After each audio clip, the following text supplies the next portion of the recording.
that fascination with that memory of the past that produces the very chemicals that convinces our body to believe it's living in the past. And it's that.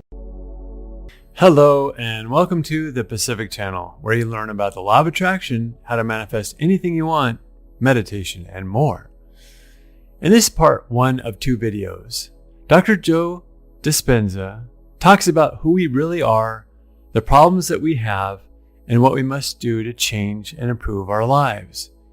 He starts off by talking about how we are a combination of both animals or mammalian and divinity.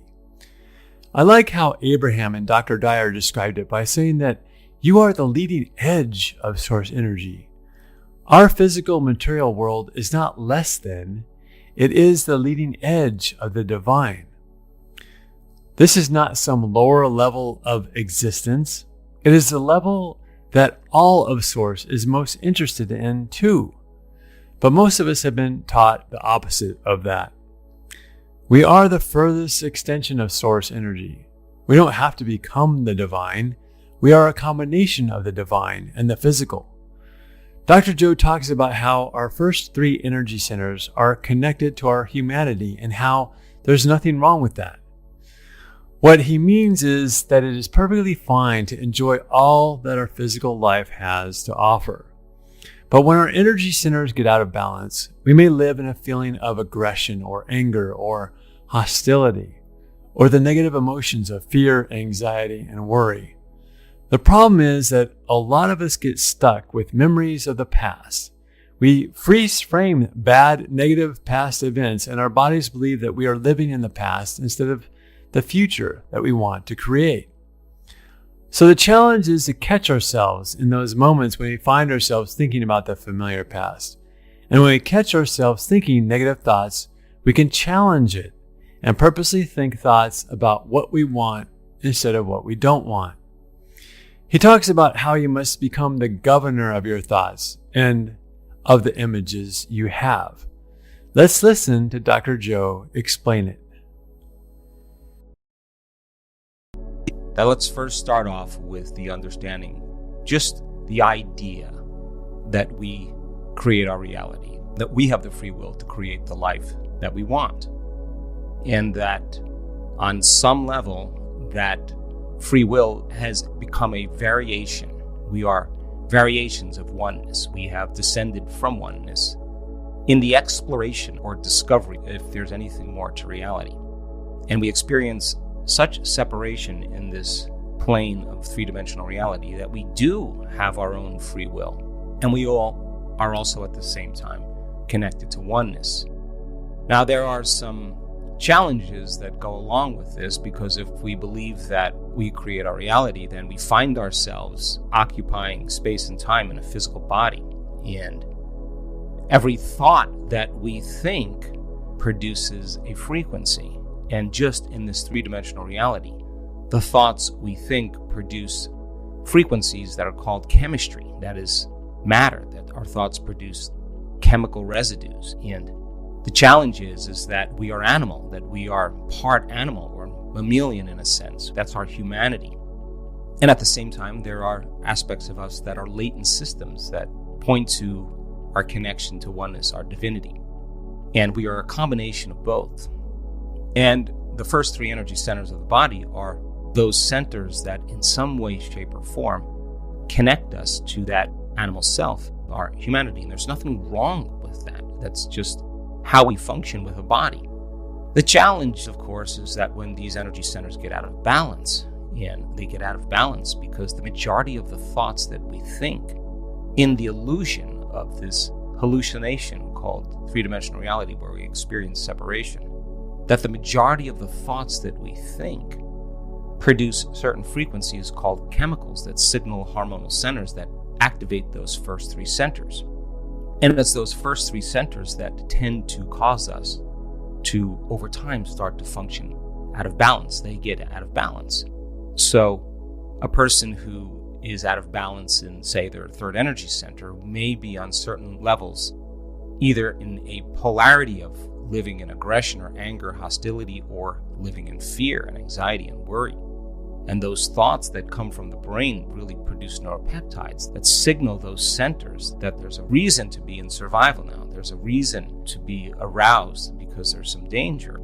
And if the majority of the thoughts we think produce chemicals that make us feel unhappy or guilty or shameful or unworthy or victimized by someone or something, then those thoughts produce certain different neuropeptides that really begin to signal different hormonal centers that cause us to feel bad.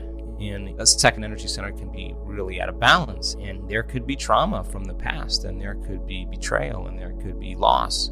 And there could be events that cause us to continuously freeze the frame from the past and holographically hold that image in our mind. And in a matter of seconds, we're in the illusion of three-dimensional reality. It is that fascination with that memory of the past that produces the very chemicals that convinces our body to believe it's living in the past. And it's that hologram that's created in a freezed frame called a memory that people spend the majority of their time thinking about. And it's that image that causes us to re-experience the past again. And if we believe that we create reality, that's where we're living. We're living in that reality. And that's real to the brain and body. And I don't need to spend a whole lot of time on the first energy center. I think you understand that it has everything to do with our sexuality or our sexual identity, and it could be out of balance as well. The challenge is that the person who keeps remembering the past and allows that thought to go unchecked or unnoticed by them is what causes the autonomic nervous system to automatically produce the chemicals for the person to relive that experience over and over again. And people can condition their body emotionally to become the mind of the past. And it becomes subconscious, it becomes automatic. It's where the body is believing it's living in that reality. So the person is experiencing the matrix, the simulation of three-dimensional reality, as being very real. And their fixation on the environment is directly related to the emotions that they experience. So then capture people's attention, you capture their emotions. And so then the experience in the VR headset, in the simulation then, of course, is that, well, if you remember the past being a certain way, and there was pain involved, or there was shock involved, or whatever, then you have to then create a hologram of the future, of your best prediction of what if it happens again. We freeze a frame in our mind and we conjure up some type of vision where we're in that reality. And the idea of that past happening again in the future and being prepared for it produces the same chemicals that are very slow frequencies that causes the body to live in that future reality. But that future reality is a worsening of the past. It's a greater imagination of what could go worse. And it's those thoughts that program the autonomic nervous system to do the exact same thing. So if the majority of our thoughts and feelings then are connected to our first three energy centers, we have a lot of familiar past that we live by every day, and then there is that predictable future, and that becomes subconscious or unconscious over time. And so we have worked really, really diligently in our seminars, our events, our week-longs, and research is actually showing that if you can get the body out of the past and into the present moment, and there will be a battle that goes on, because that animal self that is living with those primary thoughts and feelings is, in a sense, unbridled and it's untrained. And so teaching people how to be the governor, to be the guardian of those images and of those thoughts is really the most essential part of the work that we do here. And so many people, when they start in this work, they think, oh my God, I really sucked at that meditation, or I couldn't suppress my analytical mind, I can't control my thoughts, or why does my attention keep going to these circumstances and these people and these problems in my life? And in order for us to create something new, a new life, well, we would have to take our attention off the illusion of that three-dimensional reality. And we have to teach people that the emotions that they feel that connect them to certain objects or people or conditions in their life are really the things that they have to master.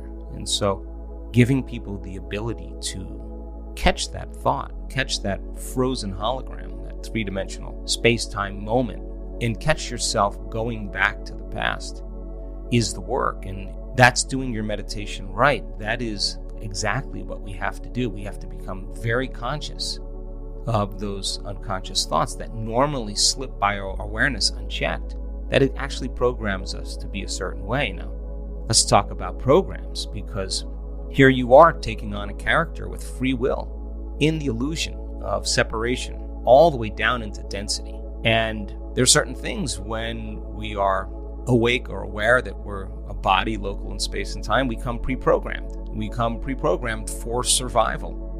Why? Because that's been the name of the game for millennia.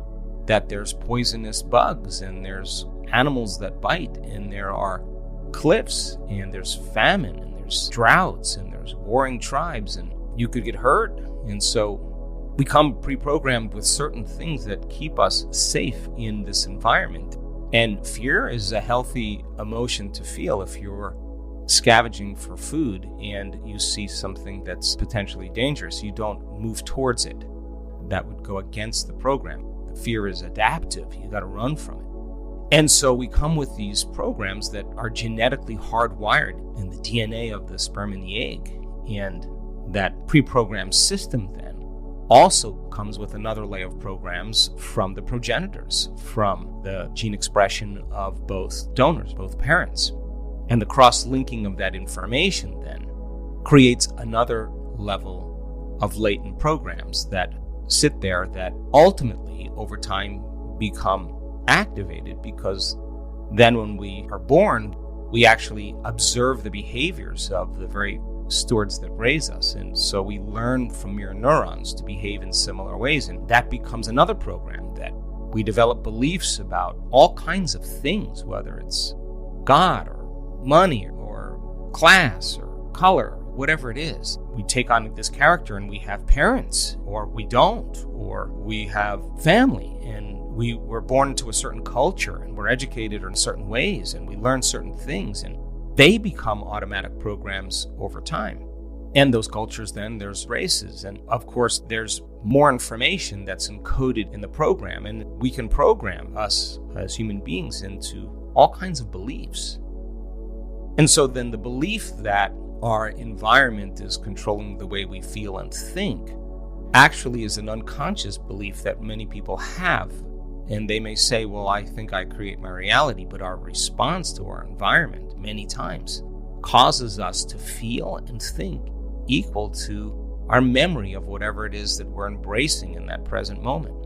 And so that becomes the challenge, because now we rely on the outer environment, the conditions in our outer world, to make some of those feelings go away that cause us to feel separation or lack or imbalanced or stressed or whatever we want to call it. That when we rely on the outer world then to make it go away, then for the most part, we understand then that we need something outside of us to take away or change the feeling inside of us. And yet that divine aspect of ourselves are latent systems that are embedded in the program that have to be activated. And in order for us to activate them and reprogram and do the same exact process, we would have to, on some level, understand that we would have to catch ourselves every single moment when we do go unconscious.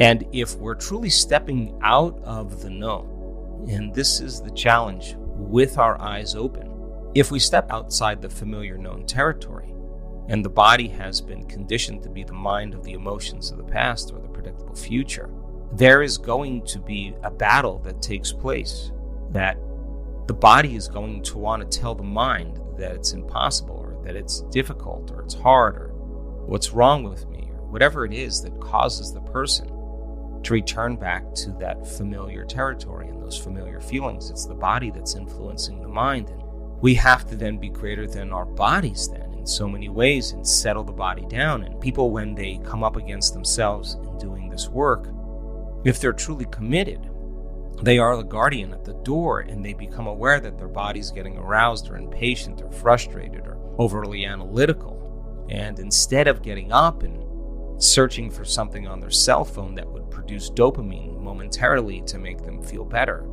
They're not reaching for anything. They're actually curious on some level what's beyond that agitation, like what's on the other side of it. And they settle the body down and they go a little further into the unknown. And it is that kind of awareness, and it takes an enormous amount of energy to do this, that causes people to start to train their body to be comfortable in the unknown. And when we catch ourselves in our unconscious behaviors, or we become conscious in our waking day that we're speaking a certain way or we're acting a certain way, then your free will to live as that individual, or my free will to live as that individual, is going along with a certain level of agreements. Then I would be agreeing to certain things about myself unconsciously. And so the guardian then remembers that there is something that can observe those thoughts, there's something that can become aware of those automatic programs that are hardwired, and can notice those feelings that keep us in the same reality every single moment of every single day. It goes against thousands of years of programming. And yet when the person actually can be aware that they're observing, then they're no longer their program. They're conscious now, their consciousness. And it takes that kind of awareness and that kind of energy to allow the body to rest in the present moment. And when the game of survival gets heightened because there's more unknowns, of course, it triggers automatic programs. And we're facing amazing times right now where so many things are happening in such a short amount of time. And yet, if you can stay relaxed and awake, and that seems to be the formula that we've come up with, relaxed in your heart and awake in your brain, that on some level, that place, that present moment, if that is the door out of the matrix, if that is the way that we can begin to no longer respond to the environment and have the environment control our feelings and thoughts, and if we can disconnect from our environment, and our community does that really well, to disconnect from the sensory input that the body is experiencing in the environment, and to get beyond its habits and its emotions that it's been conditioned to, and to rest in that present moment in the unknown, and teach the body that the unknown is okay. That's the place that we can create from. It goes against all those programs. The divine begins to awaken in the person. We see this kind of processing that takes place if the person's the governor, the guardian at the gate that's catching every thought, that produces every typical feeling or frequency that's chemistry, and they're inhibiting that process. The inhibition of that process is doing the work right.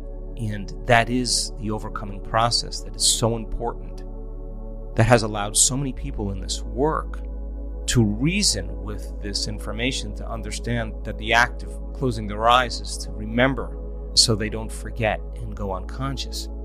That we can simplify it to that level, and the inhibition process is exactly what breaks classical conditioning. It's what breaks the conditioning. The inhibition of the thought, the catching of the thought, the no longer producing the same hormonal chemistry causes cravings in the body. It causes the body to have on some level of biological death, and the body's always going to try to tell the mind to return back to those flashbacks of memories that are holographic in the brain. And wow, we can talk ourselves out of a few. So, catching yourself when you have an old, familiar, negative thought is key to being able to change your programming. Your body is addicted to the chemicals that are excreted when we have those old, negative, familiar thoughts and feelings. The trick is to catch yourself when you're having an old thought, and then ask yourself if you really want to continue down that path of thinking. Why would you want to? What good would it do you? When you can monitor your thoughts effectively, you can begin to start to change every aspect of your life, from your health to your wealth. But like Dr. Joe said, don't worry about having the occasional negative thought. It's about how often you have the negative thought, how intense it is, and the duration. The more frequent the negative thought or feeling happens, the more intense it is, and the longer it lasts, then the more problems it will cause the autonomic nervous system. But you can take a fearful thought and turn it around to feeling gratitude. And when you purposely feel gratitude, you can influence the autonomic nervous system to assist the cells of your body for growth and repair and a 50% stronger immune system. That's amazing when you think about it. What is so great about how Dr. Joe explains all of this is that he explains it from a very scientific perspective. There are lots of law of attraction teachers out there who talk about the benefits of positive thinking or how feeling gratitude is a great thing, but none of them, except for maybe a couple like Dr. Joe's friends, Dr. Bruce Lipton and Greg Braden, none of them can explain how it scientifically works except for them. Dr. Joe gives validity and credibility to people who are into the healing arts, and that's a very good thing. If you like this video, please like, share, and subscribe. Also, leave a comment about how you've been able to catch yourself in negative thoughts and what you noticed, what triggered you. And now, go out there, catch yourself if you have any negative thought, challenge it, and change your life.